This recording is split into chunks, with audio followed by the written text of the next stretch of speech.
केंद्रीय कर्मचारियों को 8वें वेतन आयोग से जुड़ी सैलरी बढ़ोतरी का इंतजार अब और लंबा हो गया है। जनवरी 2026 बीत जाने के बावजूद वेतन संशोधन की कोई घोषणा नहीं हुई है, जिससे साफ हो गया है कि 8वें वेतन आयोग का लागू होना तय समय पर संभव नहीं है। रेटिंग एजेंसी ICRA की रिपोर्ट के मुताबिक इस देरी का असर सिर्फ कर्मचारियों पर ही नहीं, बल्कि आने वाले वर्षों में सरकार की वित्तीय सेहत पर भी गहरा पड़ सकता है। आमतौर पर हर 10 साल में नया वेतन आयोग लागू होता है। 7वां वेतन आयोग 1 जनवरी 2016 से प्रभावी हुआ था, इसलिए उम्मीद थी कि 8वां वेतन आयोग जनवरी 2026 से लागू होगा। लेकिन ICRA के अनुसार आयोग की रिपोर्ट आने में अभी 15 से 18 महीने का समय लग सकता है। ऐसे में निकट भविष्य में सैलरी रिवीजन की संभावना बेहद कम नजर आ रही है। ICRA का कहना है कि जब भी 8वां वेतन आयोग लागू होगा, सरकार इसे 1 जनवरी 2026 से रेट्रोस्पेक्टिव यानी पिछली तारीख से लागू कर सकती है। इसका मतलब ये होगा कि कर्मचारियों को एक साथ 15 महीने या उससे ज्यादा का एरियर देना पड़ेगा।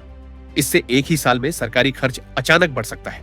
अनुमान है कि FY 2028 में सैलरी खर्च 40 से 50% तक उछाल मार सकता है। पिछले वेतन आयोगों के अनुभव भी सरकार की चिंता बढ़ाते हैं। 7वें वेतन आयोग के दौरान सिर्फ 6 महीने का एरियर दिया गया था, फिर भी एक साल में वेतन खर्च 20% से ज्यादा बढ़ गया था। वहीं 6ठे वेतन आयोग में देरी के कारण 2.5 साल से ज्यादा का एरियर देना पड़ा, जिससे कई साल तक बजट पर दबाव बना रहा। इसी वजह से 8वें वेतन आयोग को अब एक बड़े वित्तीय जोखिम के रूप में देखा जा रहा है। ICRA का अनुमान है कि सरकार इस बड़े खर्च के असर को संतुलित करने के लिए FY 2027 में पूंजीगत खर्च पहले ही बढ़ा सकती है। रिपोर्ट के मुताबिक कैपेक्स करीब 14% बढ़कर 13.1 लाख करोड़ रुपए तक पहुंच सकता है।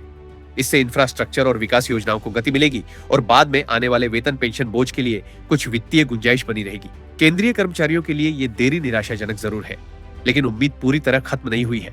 सैलरी बढ़ोतरी टली है, रद्द नहीं। जब आयोग लागू होगा तो बड़ा एरियर मिलने की संभावना है। हालांकि लंबे इंतजार से अनिश्चितता बढ़ी है और सरकार के लिए भी बजट प्लानिंग ज्यादा चुनौतीपूर्ण हो गई है। साफ है कि 8वां वेतन आयोग अब सिर्फ वेतन बढ़ोतरी नहीं, बल्कि आने वाले कई बजटों की दिशा तय करने वाला अहम मुद्दा बन चुका है।